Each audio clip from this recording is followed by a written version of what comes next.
Then we're ready to compute surface areas. How? You will not believe it, but we're going to use the Riemann integral. So we know how to parameterize surfaces. So now we are going to, what we want is to break this into small regions, and that's going to give me small regions in here. And then what I want is to add up approximations of each one of those regions that correspond to areas on those little squares, right? How are we going to do that? If I just try to integrate in parametric space, then there is this conversion factor that is not going to work out. I'm not going to get the same surface if I do in parametric space that if I do it on the actual surface. So what we're going to do is actually just take one of these little squares and approximate it by a little plane, just a little piece of the tangent plane at this point. So we're going to take a piece of the tangent plane, a piece of the tangent plane, a piece of the tangent plane there, and those little squares, those little tiny pieces of tangent planes, add all those together to get an approximate value of the surface area. Okay? That is going to be, that's a Riemann sum for the surface area, and then do the limit, and then you get the surface integral. So we have to figure out what is the conversion factor from here to here.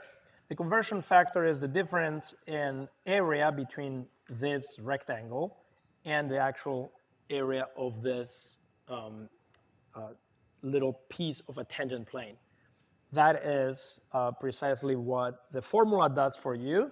So you have a parameter space, you make it a grid, that gives you a grid on the surface, and instead of computing the area of that sort of curved square or curved rectangle, we approximate by the tangent plane.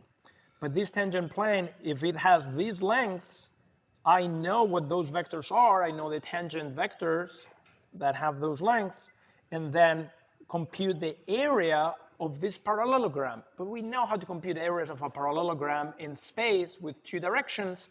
It is actually given by a cross product. Your friend, the cross product, is here to the rescue once again. And that is the new differential that you're going to have to use in the Riemann integral is with respect to this, this differential.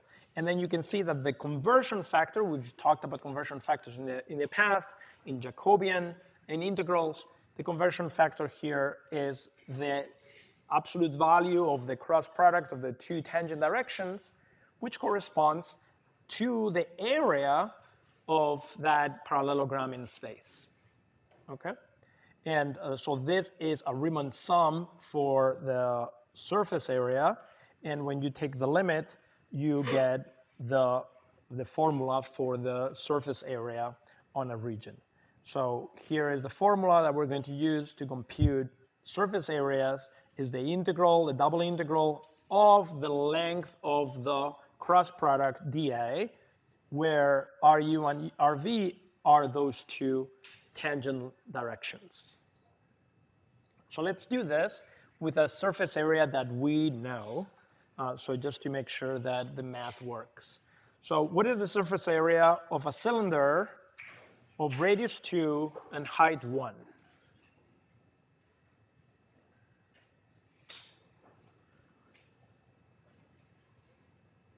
What is the surface area of a piece of a cylinder? Do you know? Anybody knows? Mm-hmm. That would be the volume, right? We're doing surface. So pi r squared times height will give me the entire solid, because then you are calculating an area and then extend it upwards. We just want the surface at the base, which is 2 pi r times the height. So the surface should be 2 pi r times height, which in this case is 2 pi 2 times 1. So it should be 4 pi, right? So let's see that everything works as it should. So I'm going to parameterize this surface. We saw how to do this. This is 2 cosine u, 2 sine u v. Between u goes from 0 to 2 pi, and v is going from 0 to 1.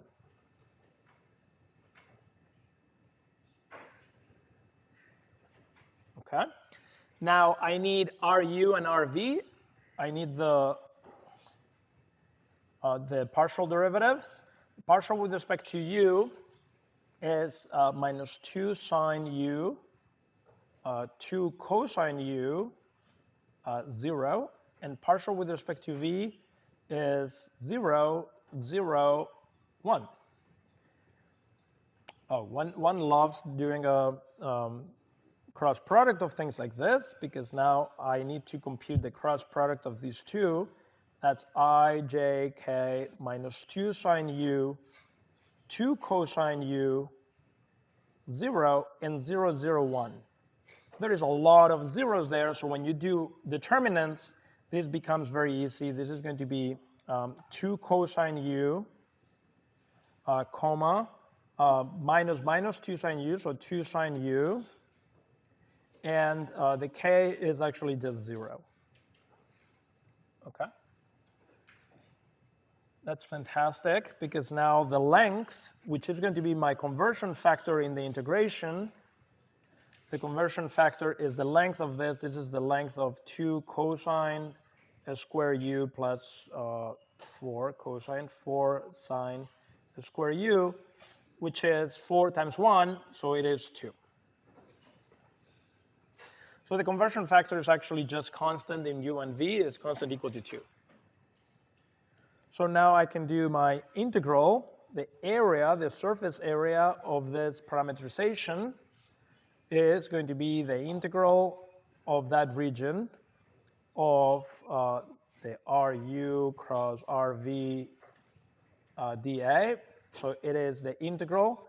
Remember that parameterization went in from 0 to 2 pi in what coordinate? That was in u. From 0 to 1 in v, and now multiply by the conversion factor, and that is then 2 times 0, 2 pi, 0, 1 of 1 dv du. That is the area of a rectangle of lengths 1 and 2 pi. So this is 2 times 2 pi. It is 4 pi as advertised. How about the surface area of a sphere of radius r? In a sphere, we can parameterize the sphere like we did before. I'm going to just use my, say, theta and phi as parameters. That was r sine phi cosine theta, r sine phi sine theta, r cosine phi. Okay. And the parameters are going in phi up to pi and in theta up to 2 pi. And then you take derivatives. So the derivative with respect to theta is minus r sine phi sine theta, r sine phi cosine theta, 0. And with respect to phi, I get r cosine phi cosine theta, r cosine phi sine theta, minus r sine phi. And lo and behold, what do you think is going to be the cross product of the two? It has to be the conversion factor from the parameter space to spherical coordinates. So when you do this, you do all the work of computing the cross product and the length. What you get is r squared sine phi, which is the conversion factor we also got from the Jacobian of transformations when we did change of variables to spherical coordinates. It should be this one. Okay? So finally, if you do the integral of 0,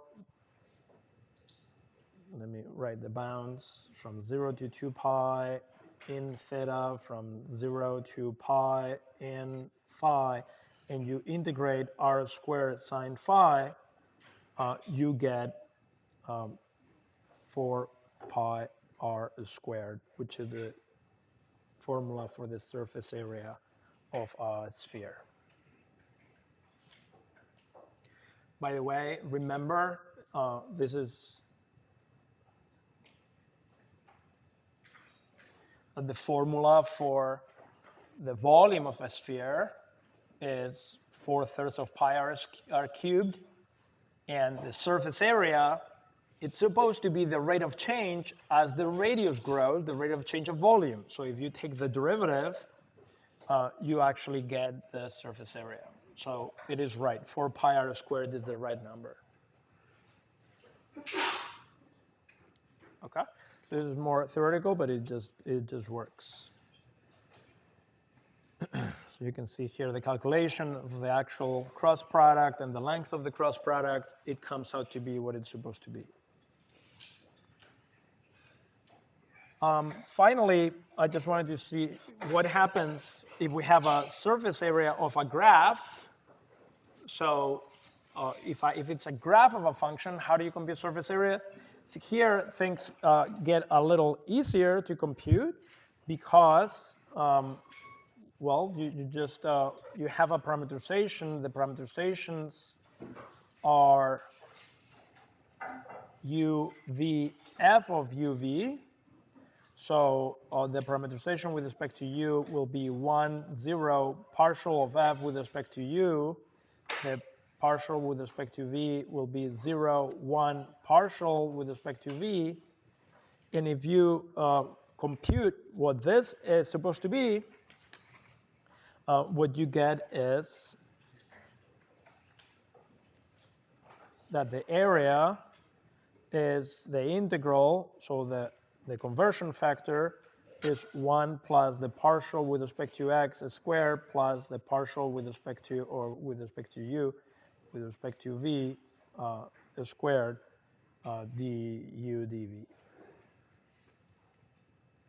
So that is the formula that you get for surface area of a graph. So this is the surface area, the formula for surface area for a graph, which, remember, this is the integral we got when we were doing lengths of a line, the length of a graph. So this formula is very similar. It's a very nice generalization of the integral that we got for the length of the graph. Okay, so we'll stop there and we'll do some examples next time.